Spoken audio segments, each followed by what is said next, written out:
और चलिए विस्तार से खबरें आपको बताते हैं। आज सीएम योगी आदित्यनाथ गोरखपुर के 2 दिवसीय दौरे पर रहेंगे। दोपहर बाद गोरखपुर सीएम योगी पहुंचेंगे और शाम के 4 बजे शाहपुर थाने के समीप नवनिर्मित रेल डाक सेवा के भवन का लोकार्पण करेंगे। लोकार्पण समारोह का आयोजन पोस्टल विभाग की तरफ से किया जा रहा है। इसके साथ ही सीएम योगी सोमवार को गुरु पूर्णिमा के अवसर पर सुबह 5 बजे से 12 बजे तक गोरखनाथ मंदिर में आयोजित गुरु पूजन, आरती, भजन कीर्तन और सामूहिक भोज के कार्यक्रम में शामिल होंगे। रामगोपाल द्विवेदी हमारे साथ जुड़ गए ज्यादा जानकारी के लिए गोरखपुर से। रामगोपाल, क्या कुछ कार्यक्रम आज पूरे दिन मुख्यमंत्री का रहने वाला है? मुख्यमंत्री योगी आदित्यनाथ आज 2 बजे के करीब गोरखपुर पहुंचेंगे। उसके बाद 5 बजे के करीब वो शाहपुर थाने के पास जो डाक विभाग द्वारा बनाई गई नई बिल्डिंग है उसका वहां पे उद्घाटन करेंगे और वहीं पे कुछ जो लाभार्थी है डाक विभाग के उनको जो है प्रमाण पत्र भी वितरित करेंगे, कुछ लोगों को चेकबुक वितरित करेंगे। तो आज मुख्यमंत्री जो है ये कार्यक्रम में रहेंगे। सुबह कल चूंकि गुरु पूर्णिमा है तो गोरखनाथ मंदिर में गुरु पूर्णिमा विशेष रूप से मनाई जाती है। सुबह 5 बजे से वहाँ पे कार्यक्रम आयोजित शुरू हो जाएंगे और खुद मुख्यमंत्री योगी आदित्यनाथ अपना पूजा पाठ 5 बजे से 7 बजे तक जो देवी शक्ति मंदिर है उसमें करेंगे। उसके बाद 7 बजे से 9 बजे के बाद मंदिर परिसर में ही पूजा करेंगे, वहाँ पूजा पाठ चलता रहेगा। उसके बाद 10 बजे से जो नाथ संप्रदाय में जो उनके शिष्य हैं वो मुख्यमंत्री को गोरक्षपीठाधीश्वर को आके अब टीका लगाएंगे, रोली चंदन लगाएंगे, आशीर्वाद लेंगे। यानी कि पूरा जो कार्यक्रम यहाँ पर रहेगा 2 दिवसीय ये मुख्यमंत्री का गोरखपुर का दौरा रहेगा, यानी कि गोरखपुर में मौजूद रहेंगे 2 दिनों तक गुरु पूर्णिमा के अवसर पर भी। बहुत शुक्रिया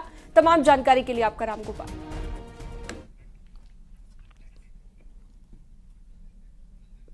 मुख्यमंत्री योगी ने शनिवार को ऊर्जा विभाग की समीक्षा की और बैठक में सीएम ने बिलिंग और कलेक्शन बढ़ाना और जिसको एक बड़ी चुनौती माना जा रहा है, लेकिन हर उपभोक्ता को सही और समय पर बिल मिले।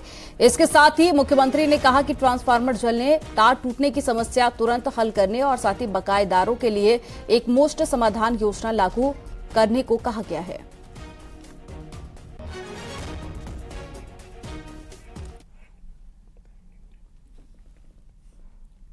तो ये ऊर्जा विभाग की बैठक के साथ साथ सीएम योगी ने राजस्व को लेकर भी समीक्षा की है। इस दौरान वित्त मंत्री सुरेश खन्ना भी मौजूद रहे। सीएम योगी ने बैठक में कहा कि यूपी में अपार संभावनाएं हैं और राजस्व के नए तरीकों को तलाशा जा रहा है। राजस्व के रूप में मिली धनराशि जनता की है और जनहित में इस्तेमाल की जा रही है। धर्म स्थलों, विद्यालयों और हाईवे के आसपास शराब की दुकानें संचालित ना हो, अवैध खनन पर रोक लगे, ओवरलोडिंग को भी रोका जाए।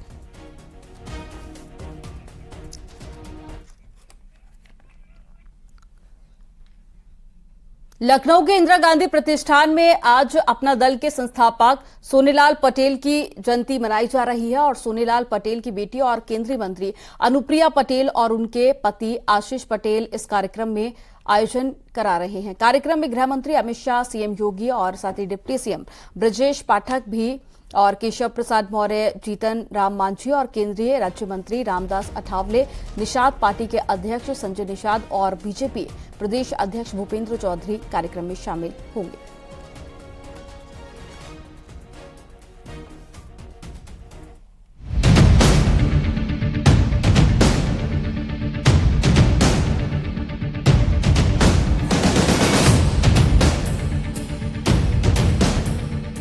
उत्तर प्रदेश में अपना दल के संस्थापक सोनेलाल पटेल की विरासत को लेकर दोनों बेटियों के बीच एक बार फिर जंग छिड़ गई है। सोनेलाल पटेल की जयंती मनाने के लिए अनुप्रिया पटेल और पल्लवी पटेल ने अलग अलग कार्यक्रम की तैयारी की, जिस पर अब सियासत भारी है। दोनों गुटों के कार्यक्रम में दिग्गज नेताओं को बुलाया गया है और माना जा रहा है कि घर की लड़ाई से इस बार यूपी में 24 की चढ़ाई होने वाली है। अपना दल एस के मेहमानों की बात करें तो इसमें गृह मंत्री अमित शाह का नाम शामिल है। इसके अलावा सीएम योगी आदित्यनाथ और प्रदेश अध्यक्ष भूपेंद्र चौधरी को भी आमंत्रित किया गया है।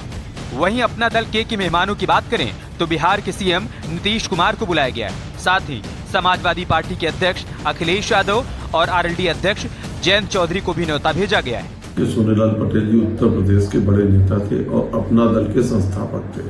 आज अपना दल अपना जो कार्यक्रम कर रहा है उसमें पार्टी के वरिष्ठ नेता, देश के गृह मंत्री अमित शाह जी, पार्टी के प्रदेश अध्यक्ष जी और अन्य कई महत्वपूर्ण लोग उस कार्यक्रम में भाग लेंगे। एनडीए का एक मजबूत घटक है अपना दल, और वो केंद्र की सरकार में भी हमारा साझीदार है और प्रदेश की सरकार में भी हमारा साझीदार है। भारतीय जनता पार्टी जो अपने घटक दल जो साथ में एनडीए का हिस्सा है, उन सभी का साथ समान व्यवहार करती है, उनका सम्मान करती है और उनके कार्यक्रमों में आमंत्रणों पर विधिवत भाग लेती है। उसी क्रम में कल के कार्यक्रम में आदरणीय अमित शाह जी का आगमन होगा। यानी कार्यक्रम भले ही सोनेलाल पटेल की जयंती का हो, लेकिन इसी बहाने एनडीए और पीडीए आमने सामने होंगे और इसी कार्यक्रम के बाद विपक्षी पार्टियां यूपी में बीजेपी से मुकाबले का ऐलान कर सकती हैं। हमारे इस कार्यक्रम के मुख्य अतिथि हमारे भारत सरकार के गृह मंत्री माननीय अमित शाह जी हैं। उनके साथ ही विशिष्ट अतिथि में इस उत्तर प्रदेश के योग्य कुशल हमारे मुख्यमंत्री श्री योगी आदित्यनाथ जी हैं। उनके साथ विशिष्ट अतिथियों में हमारे दोनों उप मुख्यमंत्री केशव जी और पाठक जी और तमाम एनडीए घटक दल के राष्ट्रीय अध्यक्ष गण यहाँ पधार रहे हैं। कल अचानक एलडीए के द्वारा हमको ये पत्र भेजा गया कि वो हमारे जो आवंटन है, आरक्षण हुआ है हमारे नाम से, उसको निरस्त कर दिया गया है। तो वो हमें सरकारी भवन देने या ना देने के लिए अधिकृत हैं।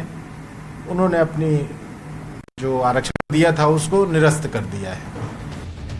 दरअसल 2024 के लोकसभा चुनाव से पहले अनुप्रिया पटेल की पार्टी और बीजेपी कुर्मी वोटर्स को फिर से साधने की कोशिश में है। 2022 के विधानसभा चुनाव में पूर्वांचल के कई इलाकों में कुर्मी मतदाता बीजेपी से छिटक गए थे। ये मतदाता अनुप्रिया की बहन पल्लवी पटेल की पार्टी अपना दल कमेरावादी और समाजवादी पार्टी के साथ चले गए थे। ऐसे में अनुप्रिया की पार्टी के आयोजन में खुद अमित शाह भी शामिल होने लखनऊ जाएंगे, क्योंकि बीजेपी और अपना दल एस की कोशिश छिटके कुर्मी मतदाताओं के साथ ही अन्य पिछड़ा मतदाताओं को बड़ा संदेश देने की है। सोनेलाल पटेल के निधन के बाद अनुप्रिया पटेल और पल्लवी पटेल के बीच उनकी विरासत को लेकर जंग छिड़ी हुई है। कहा जाता है कि यूपी में यादवों के बाद ओबीसी में सबसे ज्यादा कुर्मी मतदाता हैं। अब सोनेलाल पटेल की विरासत को लेकर उनकी दोनों बेटियां पल्लवी और अनुप्रिया आमने सामने हैं, क्योंकि दोनों की राजनीति का आधार कुर्मी वोट बैंक ही है। बीजेपी और विपक्ष आमने सामने है। कुर्मी वोट बैंक पर दोनों की नजर है। बिहार के बाद यूपी में विपक्षी एकता देखने को मिलेगी। इधर अमित शाह ने भी खास रणनीति बनाई है। पल्लवी गुट को कार्यक्रम की इजाजत नहीं मिली है, यानी घर की लड़ाई अब बीजेपी बनाम विपक्ष पर आ गई है, जिसमें एक तरफ गृह मंत्री अमित शाह हैं, सीएम योगी हैं, तो दूसरी तरफ बिहार के सीएम नीतीश कुमार और अखिलेश यादव हैं, जो शक्ति प्रदर्शन की तैयारी में है। न्यूज 18 के लिए लखनऊ से संकेत मिश्रा की रिपोर्ट।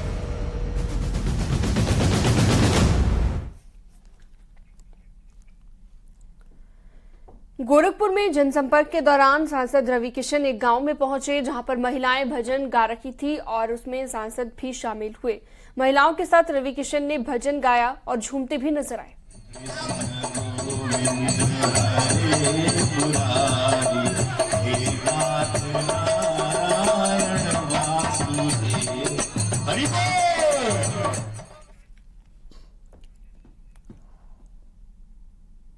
और लखनऊ से एक बड़ी खबर आ रही है, जहां डिप्टी सीएम ब्रजेश पाठक ने यूपी के 16 जिलों के अस्पतालों में आईसीयू शुरू करने के निर्देश दिए हैं। अभी प्रदेश के 21 अस्पताल में आईसीयू की सुविधा है और अब 16 जिलों के अस्पताल में आईसीयू शुरू होने के बाद में प्रदेश के 37 अस्पतालों में आईसीयू सुविधा मिलेगी। इसके साथ ही यूपी के अलग अलग अस्पतालों में 213 बेड भी बढ़ाए जाएंगे।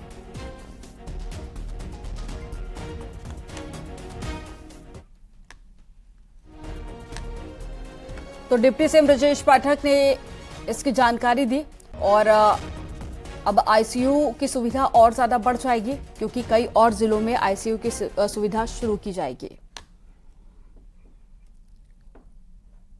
खबरों में यह वक्त तो चला एक छोटे से ब्रेक का। अब देखते रहिए न्यूज 18।